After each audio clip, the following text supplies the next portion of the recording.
What's going on, guys? It's FREEDO here for Your Overwatch, and today we're going to break down some big play moments done by pros playing at Apex Season 2. What is a big play, you might ask? Well, there's a lot of ways that the word play is used in sports or esports. There's ways you can get like a mechanical victory where you simply outclass your opponent, so maybe you headshot your way to victory, and that can be described as play. But also the phrase make a play, to me, is best used to describe those moments in a game where you have to create a play almost as if it were out of nothing, where there's a bunch of standard expectations on how a fight in the game is supposed to go, but you respond to that information with something that's a bit clever or skillful or tactical that sort of presents an opportunity out of nothing. Maybe it takes a little bit of a risk even. And that's the type of play that I want to break down here today, because this game between Lunatic High and LW Blue was insane. Lots of plays back and forth, and I think through analyzing this footage,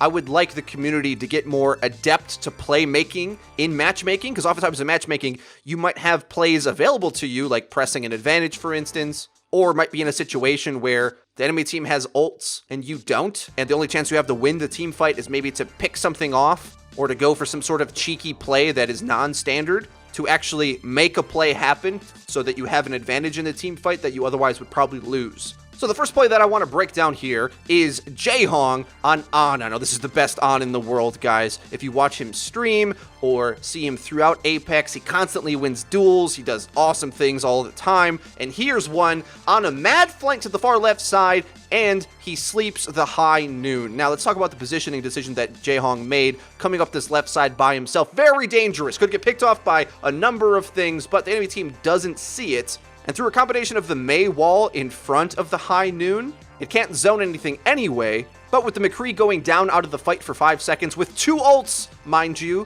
for the cost of 1 sleep dart, Lunatic High is in an amazing position right here. Now, why did JaeHoon do such a thing? Well, closing out this last objective is really difficult for the attacking team. The enemy team spawns right there, so you're basically playing a 2CP map here at the end of King's Row.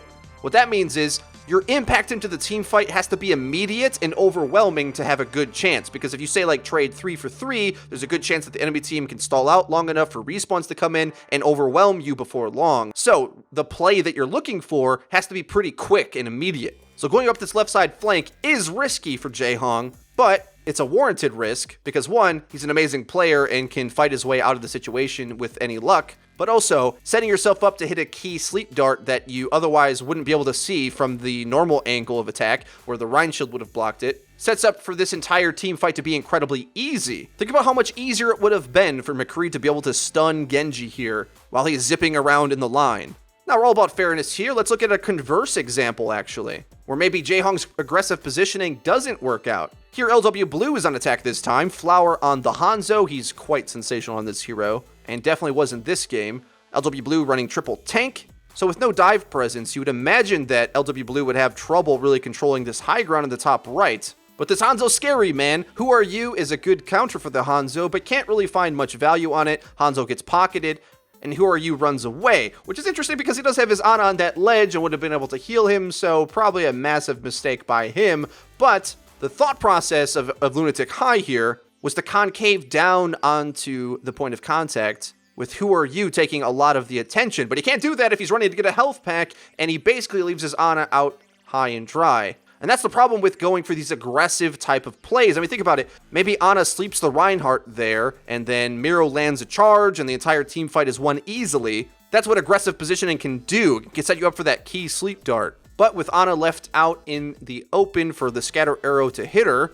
she was mincemeat for the Hanzo. And if your Ana goes down first in the fight, it's one of the worst losses you can have. Now let's fast forward to overtime here. LW Blue on the attack once again, and Lunatic High going for a much more stable triple tank plus soldier of their own. But Who Are You is a Genji player, not a Roadhog player, loses the battle against the enemy team's Roadhog, and now Lunatic High is in a scary position. They're down 1 on defense and have to make a tough decision. Do they wait for that respawn and try to stall out until they get it, then fight? All the while, Flower is just hitting shot after shot from this high ground, probably going to pick you off anyway. JaeHoon charges up Nano Boost, and they decide it's go time. Time to make a play. Mira runs past the enemy Reinhardt and finds both healers in the back line, hammers them down. Instant, immediate impact. Back into the team fight you go. Down a man, time to find an opening. In Counter-Strike, this would be called a Reef Rag or an equalizer frag. It's a concept that when you're down in a fight and there's information passed on both sides, meaning that you mostly know what's going on, because after that first point of contact, both teams know the state of play more or less. With that information, though, you can make a decent decision on finding a way back into the fight. Normally, defense doesn't want to be trading out because their respawns will constantly be farther back from the attackers who spawn 3 houses down from the objective point. But since you're down a man anyway, using resources to try to win this fight, if you can land it, is a great idea. Because otherwise, you're more or less just standing there while the enemy team presses their man advantage on you until you eventually lose anyway. The margin for this play was quite thin, and there's definitely a universe where LW Blue frags out more effectively than Lunatic High does, as JaeHoon makes some plays, Who Are You makes some plays, and in the scrummy mid-fight, Lunatic High proves to be the more skilled team, at least in this fight. And remember, getting quick kills into a team fight is always a sure way to try to flip it back in your favor. With both supports down, on paper, as long as Lunatic High supports stay alive, they'll have a decent chance to be able to win out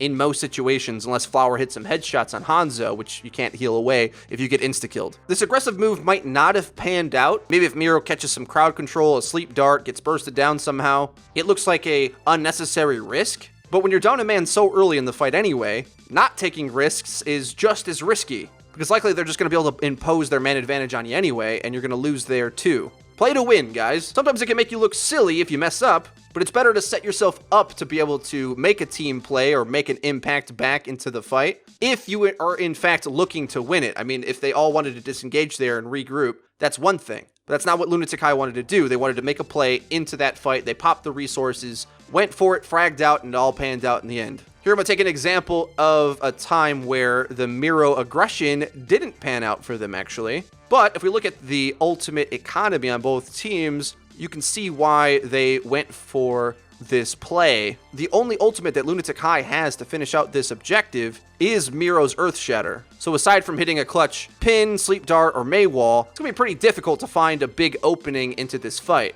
without it. With this in mind, he actually dives into the enemy Reinhardt and is trying to knock him away, but the Zarya bubble eats it so that the impact of the Rein Hammer, which was recently updated to knock you around upon contact, didn't land. With that being the case, he's forced to just square up against the enemy team's Rein, is attempting his best to shield everything, but somehow gets hammered down, and the inability to find a play early in that fight meant that Lunatic High was sort of forced to just stand there for a while until Luxury Watch Blue was able to press towards them and make their own play, find the Earth Shatter, rush on in with Sound Barrier, and clean up the frags easily. They probably didn't even need the Sound Barrier, really. But it's important to note, both teams were looking for that Earth Shatter the whole time. Both Zaryas were popping bubble on their Reinhardt as the other Reinhardt tried to knock him out of the way. To me, this is what high-level Overwatch looks like, play and counterplay. Both teams are trying to set up to make a play happen on the battlefield. We've broken down on another video how pros use ultimates. We saw Breck go on a mad flank on this exact point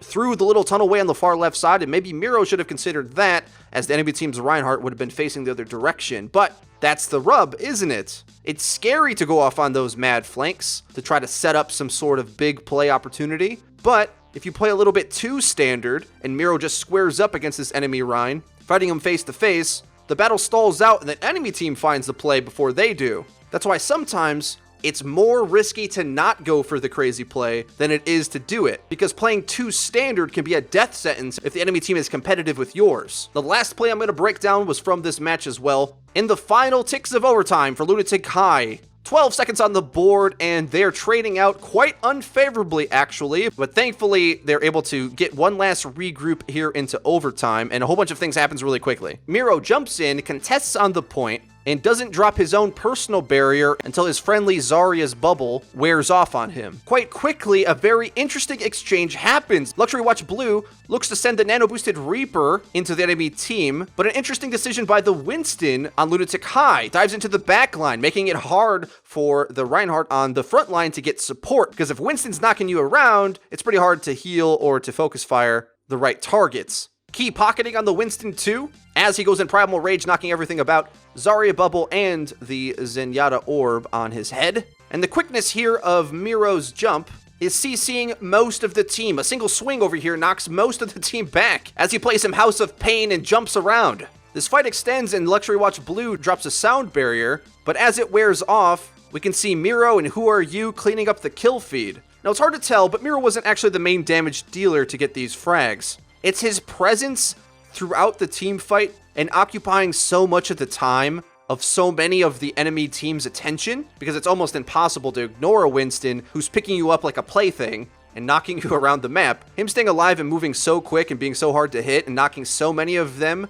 in a small space of time. If you look carefully, and I very wish I had VOD so I can look into the individual performance of each of these players, I don't, sad face, but you can tell that the rest of his team is doing damage into the targets without receiving any damage themselves. Discord on the Reinhardt, pegging into him. Eska on Tracer and Who Are You harassing the Mei. Paying close attention to the health bars, things are getting bursted down thanks to the opening that Miro's taking on Winston. You'd think that this sound barrier might get some value for Luxury Watch Blue, but really it's more of a panic. The speed and elusiveness of Lunatic High's dive comp here can avoid the contact from the enemy's defense, and the sound barrier wears off, frags come in, they clean up, and they push a little bit farther onto streets, but we already know that Luxury Watch Blue doesn't even cap first, so Lunatic High wins. Guys, this game was crazy. If you want to check out the VOD, you can go on Twitch and check out OGN Global. Apex Season 2 has been insane. The highest level Overwatch play that I have seen thus far at any LAN, at any event. The level of play and counterplay has been great,